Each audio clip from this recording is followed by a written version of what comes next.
Assalamualaikum warahmatullahi wabarakatuh.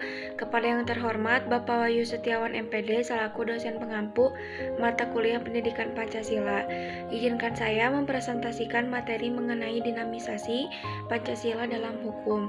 Sebelumnya, perkenalkan nama saya Syahda Deviana Salsabila dari Prodi Pendidikan Bahasa dan Sastra Indonesia dengan nomor induk mahasiswa 21210056 kelas A2. Kata dinamis berasal dari bahasa Yunani, dinamikos, yang berarti energi atau daya. Karena itu ia mengandung makna perubahan, pertumbuhan, dan ketahanan. Pancasila sebagai ideologi dinamis memiliki energi dalam dirinya untuk mempertahankan identitasnya di satu pihak dan di pihak lain, terbuka dan berdialog dengan perubahan zaman dengan segala dinamika dan berbagai ideologi yang mengikutinya. Sebagai ideologi dinamis, Pancasila mengandung 3 arti. Pertama, ia menjadi ideologi berkelanjutan di tengah zaman yang berubah. Ia menjadi wasiat dan warisan pusaka yang dilestarikan sepanjang masa. Pancasila menjadi inheren dengan keberadaan bangsa dan negara Indonesia. Kedua, Pancasila menjadi titik kemistri yang proporsional dan harmoni secara vertikal dan horizontal, secara personal dan sosial, secara teoritis dan praksis, secara lokal, nasional, dan global, dan secara historis antara masa lalu, kini, dan yang akan datang. Ketiga, Pancasila menjadi sebuah ideologi yang visioner dan misioner. Ia menjadi rumah bersama bagi semua ide-ide politik yang mempunyai daya ungkit untuk mengembangkan kekuatan-kekuatan internal bangsa. Ia solid dalam mengatasi kelemahan-kelemahan bangsa, jeli dalam memanfaatkan peluang-peluang eksternal, serta tangguh dan progresif dalam menghadapi ancaman-ancaman dari luar. Masa Orde Lama. Pada masa Orde Lama, kondisi politik dan keamanan dalam negeri diliputi oleh kekacauan dan kondisi sosial budaya berada dalam suasana peralihan dari masyarakat terjajah menjadi masyarakat merdeka. Masa Orde Lama adalah masa pencarian bentuk penerapan Pancasila, terutama dalam sistem kenegaraan. Pancasila diterapkan dalam bentuk yang berbeda-beda pada masa Orde Lama. Terdapat 3 periode penerapan Pancasila yang berbeda, yaitu periode 1945 sampai 1950. Pada periode ini, penerapan Pancasila sebagai dasar negara dan pandangan hidup menghadapi berbagai masalah. Ada upaya-upaya untuk mengganti Pancasila sebagai dasar negara dan pandangan hidup bangsa. Upaya-upaya tersebut terlihat dari munculnya gerakan-gerakan pemberontakan yang tujuannya mengganti Pancasila dengan ideologi lainnya. Ada 2 pemberontakan yang terjadi pada periode ini, yaitu 1 pemberontakan Partai Komunis Indonesia, 2 pemberontakan Darul Islam atau Tentara Islam Indonesia. Pada periode 1950 sampai 1959, pada periode ini dasar negara tetap Pancasila, akan tetapi dalam penerapannya lebih diarahkan seperti ideologi liberal.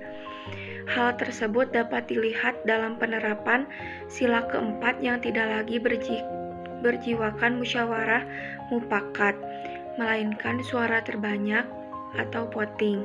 Tantangan yang berat terjadi pada periode ini dengan munculnya berbagai pemberontakan seperti Republik Maluku Selatan, Pemerintah Revolusioner Republik Indonesia, dan perjuangan rakyat semesta yang ingin melepaskan diri dari NKRI.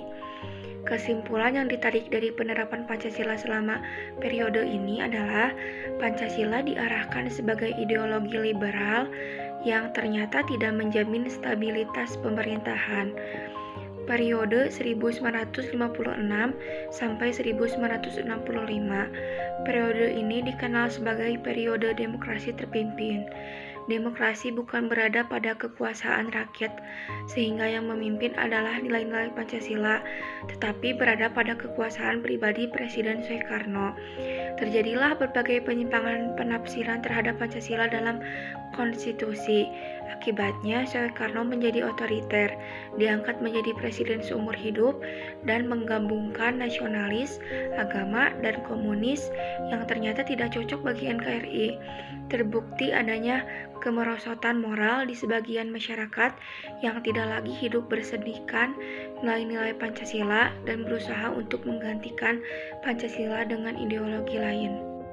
Selanjutnya, penerapan Pancasila pada masa Orde Baru. Masa Orde Baru adalah masa kepemimpinan Soeharto sebagai Presiden Republik Indonesia dengan konsep demokrasi Pancasila. Visi utama pemerintahan Orde Baru ini adalah penerapan Pancasila dan Undang-Undang Dasar Negara Republik Indonesia tahun 1945 secara murni dan konsekuen dalam setiap aspek kehidupan masyarakat Indonesia. Tetapi ada penyimpangan penerapan dan Pancasila selama Orde Baru. Lalu pada masa pemerintahan Orde Baru, pembangunan nasional dapat dilaksanakan secara bertahap dan berkesinambungan melalui rencana pembangunan 5 tahun dan program pembangunan yang tertuang di dalam garis-garis besar haluan negara. Hal tersebut menjadikan pembangunan nasional tumbuh. Sementara itu, lembaga kepresidenan menjadi pengontrol utama lembaga negara lainnya, baik yang bersifat suprastruktur maupun yang bersifat infrastruktur. Pada masa Orde Baru, kebebasan berpolitik juga dibatasi dengan jumlah partai politik yang terbatas. Pada 3 partai saja, yaitu Partai Persatuan Pembangunan, Golongan Karya, dan Partai Demokrasi Indonesia. Masa Orde Baru juga membatasi kebebasan pers dan kebebasan berpendapat. Penyimpangan penerapan Pancasila pada masa Orde Baru juga ditandai dengan kasus-kasus pelanggaran hak asasi manusia seperti kasus Tanjung Priok, kasus Marsina. Selanjutnya, masa reformasi.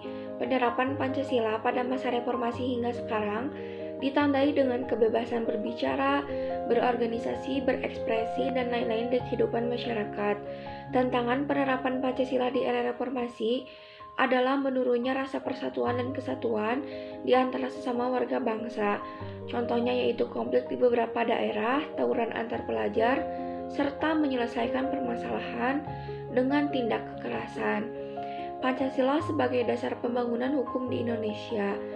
Sebagai dasar negara, Pancasila merupakan hukum dasar bagi negara, di mana segala sesuatu yang berhubungan dengan kehidupan ketatanegaraan Republik Indonesia harus berdasarkan Pancasila. Hal tersebut mengandung makna bahwa semua peraturan yang berlaku di negara Republik Indonesia harus bersumber pada Pancasila. Pancasila sebagai landasan filosofis pembangunan hukum nasional. Nilai-nilai yang terkandung di dalam Pancasila berasal dari bangsa Indonesia sendiri, yaitu nilai-nilai adat istiadat, kebudayaan, dan nilai-nilai religius. Melalui sidang BPUPKI dan PPKI pada tanggal 18 Agustus 1945, Pancasila disahkan sebagai dasar falsafah negara Republik Indonesia. Berdasarkan kedudukan Pancasila tersebut, maka Pancasila merupakan suatu dasar nilai serta norma untuk mengatur pemerintah negara atau penyelenggara negara. Oleh sebab itu, seluruh pelaksanaan dan penyelenggaraan negara, terutama peraturan perundang-undangan negara, dijabarkan dan diverifikasi dari nilai-nilai Pancasila. Landasan yuridis penggunaan Pancasila sebagai dasar pembangunan hukum nasional. Digunakannya Pancasila sebagai dasar dalam pembentukan perundang-undangan secara yuridis dapat dilihat dalam Undang-Undang Nomor 10 Tahun 2004 tentang pembentukan peraturan perundang-undangan yang kemudian disempurnakan dengan Undang-Undang Nomor 12 Tahun 2011 tentang pembentukan peraturan perundang-undangan. Di dalam pasal 2 Undang-Undang Nomor 12 Tahun 2011 tentang pembentukan perundang-undangan secara eksplisit disebutkan bahwa Pancasila adalah sumber segala sumber hukum. Bunyi pasal 2 tersebut mengandung makna bahwa dalam pembentukan peraturan perundangan apapun tidak boleh bertentangan dengan nilai-nilai yang terkandung dalam sila-sila Pancasila. Demikian beberapa hal yang bisa saya sampaikan. Saya mohon maaf yang sebesar-besarnya apabila ada tutur kata maupun tindakan yang kurang berkenan bagi Bapak dan teman-teman. Dengan ini presentasi saya akhiri.